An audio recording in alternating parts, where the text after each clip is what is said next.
بسم اللہ الرحمن الرحیم۔ معزز ناظرین و سامعین کرام، السلام علیکم ورحمۃ اللہ وبرکاتہ۔ لشکر اسلام کے یہ دونوں جانباز نہ صرف یہ کہ حسن و جمال میں بے مثال تھے، بلکہ عقل و فرزانگی اور شجاعت و مردانگی میں بھی کوئی ان کا ثانی نہ تھا۔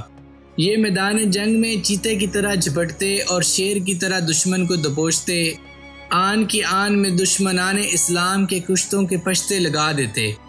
کیسر روم کے نصرانی سپہ سالار نے جب انہیں اپنی صلیبی افواج پر عقابوں کی طرح جھپٹتے اور پلٹتے دیکھا تو دنگ رہ گیا، کیونکہ یہ شہ سواری، نیزہ بازی، طرافگنی اور شمشیر زنی میں اپنی مثال آپ تھے۔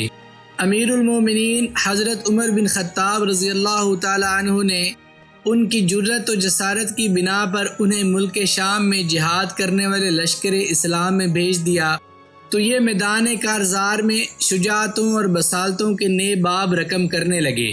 ان کی جنگی چالوں اور حربی صلاحیتوں کی وجہ سے نصرانی سپہ سالار نے اپنے کمانڈروں اور سپاہیوں کو حکم دیا کہ کسی نہ کسی طرح ان دونوں بھائیوں کو زندہ پکڑ لیا جائے، کیونکہ ان کی گرفتاری سے مسلمانوں کی کمر ٹوٹ جائے گی اور وہ کسی بھی مارکے میں کامیاب نہ ہو سکیں گے۔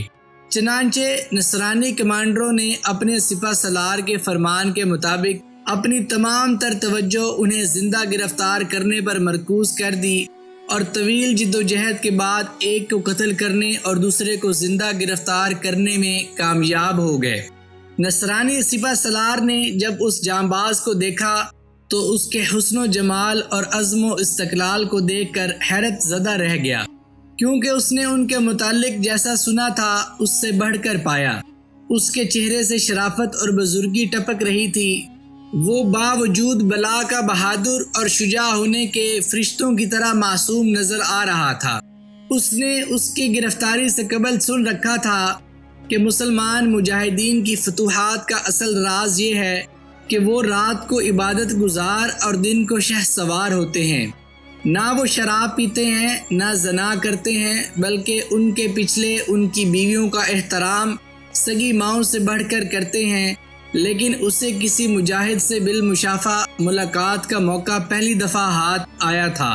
چنانچہ جب اس نے اس جانباز کے اوصاف کمال دیکھے تو اپنے ساتھیوں سے مشورہ کیا کہ اس جیسے عابد و زاہد، خوب روح اور حسین مجاہد کو قتل کرنے کی بجائے اگر نصرانی بنا لیا جائے تو یہ بڑا نامور راہب اور سینٹ ثابت ہوگا، ہمارے مذہب کے لیے تقویت کا باعث بنے گا۔ جو شخص یہ ثواب کا کام کرنے میں کامیاب ہو جائے گا اسے سلطنت کی طرف سے گراں قدر انعام دیا جائے گا۔ جب دربار کے پادری نے ثواب اور انعام کا اعلان سنا تو اس کے منہ میں پانی آ گیا۔ اس نے بادشاہ سے درخواست کی، اس مسلمان جانباز کو میرے سپرد کر دیا جائے، میں چند دنوں میں اسے نصرانی بنا لینے کی ضمانت دیتا ہوں۔ جب بادشاہ نے اس سے اس پروگرام کی تفصیل پوچھی تو اس نے بتایا کہ بادشاہ سلامت، یہ عرب لوگ عورتوں کے رسیا اور شوقین ہوتے ہیں۔ میرے پاس ایک نہایت حسین و جمیل بیٹی ہے، جب میں نے وہ اس کے سامنے کر دی تو یہ چند دنوں میں ہمارا دین قبول کر لے گا۔ بادشاہ نے جب یہ بات سنی تو اس کی خوشی کی انتہا نہ رہی، اور اس نے اس مجاہد اسلام کو پادری کے گھر ٹھہرانے کا فرمان جاری کر دیا۔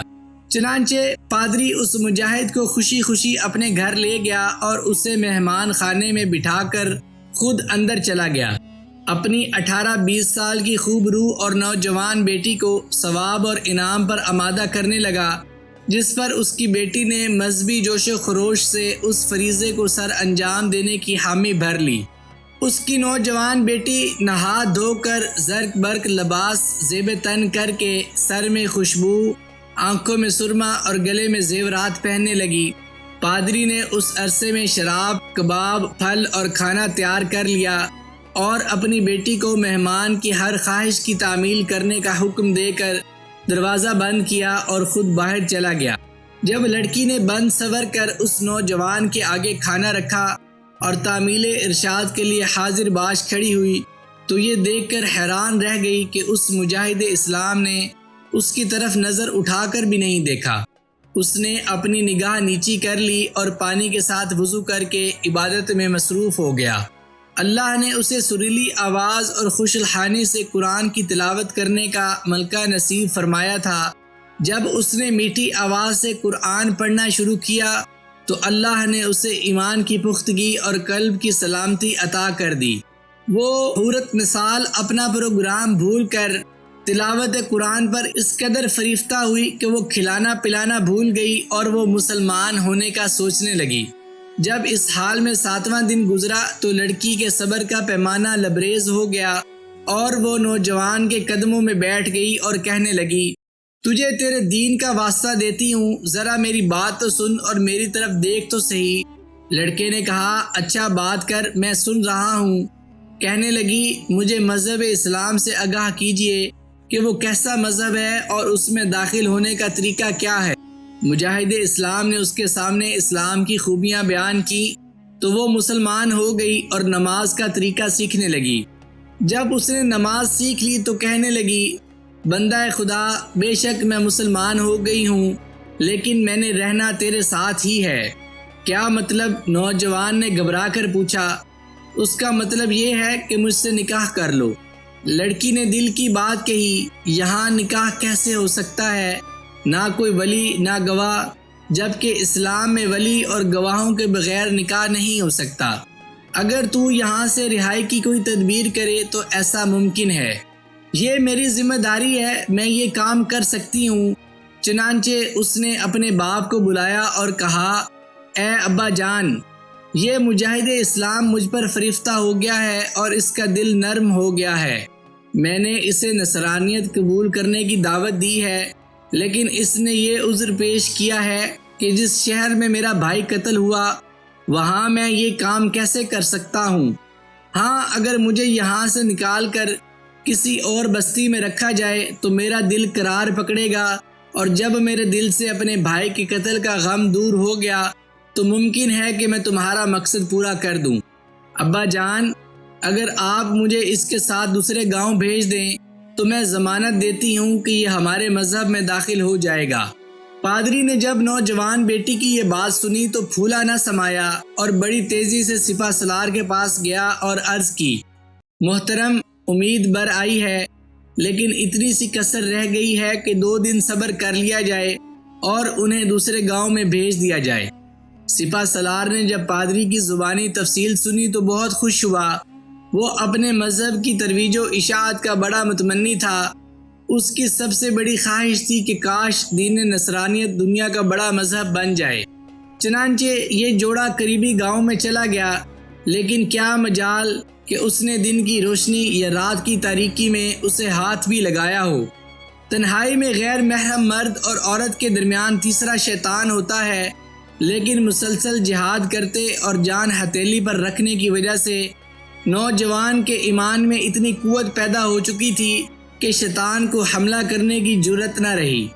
جب تیسرے دن کی رات ہوئی تو یہ دونوں عشاء کے بعد وہاں سے نکل پڑے اور ساری رات چلتے رہے۔ جب صبح صادق کا وقت ہوا تو دونوں راستوں سے الگ ہو کر نماز کی تیاری کرنے لگے۔ ابھی یہ نماز میں ہی تھے کہ یک یک گھوڑوں کی ٹاپیں سنائی دیں۔ نوجوان نے کہا، بندی خدا، ہم پکڑے گئے، یہ تو نصارہ کا دستہ ہے اور ہم پر چھاپا مارنا چاہتا ہے۔ ساری رات چلتے چلتے ہمارا گھوڑا بھی تھک گیا ہے۔ وہ کہنے لگی، افسوس، تم ڈر رہے ہو اور خوف زدہ ہو گئے؟ اس نے جواب دیا، ہاں۔ وہ کہنے لگی، وہ بات کہاں گئی جو آپ نے مجھے اپنے رب کی قدرت کاملہ کے متعلق بیان کی تھی؟ آؤ ہم اللہ کے سامنے گریہ وزاری کریں، شاید وہ ہماری سن لے اور ہماری مدد فرمائے۔ اس نے کہا، ٹھیک ہے۔ چنانچہ دونوں نے بڑی آہوزاری اور گریہ و بکا سے دعا کرنی شروع کر دی۔ ابھی یہ دعا کر ہی رہے تھے کہ انہیں ہاتف غیبی کی آواز سنائی دی، غم نہ کرو اور نہ ہی خطرہ محسوس کرو، یہ آوازیں ملائکہ کی ہیں جنہیں اللہ نے تمہاری معاونت کے لیے بھیجا ہے اور یہ تمہارے نکاح کی تقریب میں شامل ہوں گے۔ چنانچہ یہ اپنے گھوڑے پر چلتے رہے، صبح کو مدینہ پہنچ گئے۔ اس وقت امیر المومنین نماز فجر پڑھا رہے تھے۔ آپ رضی اللہ عنہ کی عادت مبارک تھی کہ سو کر جاگنے والوں اور وضو کرنے والوں کی خاطر کہ وہ جماعت سے مل سکیں پہلی رکعت کو لمبا کرتے تھے۔ اس عرصے میں مسجد بھر جاتی، دوسری رکعت ہلکی پڑھتے۔ نماز فجر ادا ہوئی تو ان کی تقریب نکاح منعقد ہوئی اور یہ سلسلہ ازدواج میں منسلک ہو گئے۔ معزز ناظرین و سامعین کرام، میں امید کرتا ہوں کہ آپ کو اس مجاہد اسلام کی استقامت کا یہ واقعہ ضرور پسند آیا ہوگا۔ میں اللہ تعالیٰ سے دعا گو ہوں کہ اللہ تعالیٰ آپ کو اور مجھے بھی ایسی ہی استقامت عطا فرمائے۔ اگر آپ کو یہ ویڈیو پسند آئی ہو تو اسے لائک، شیئر اور سبسکرائب ضرور کر دیجیے گا۔ مجھے اپنی دعاؤں میں یاد رکھیے گا۔ جزاک اللہ۔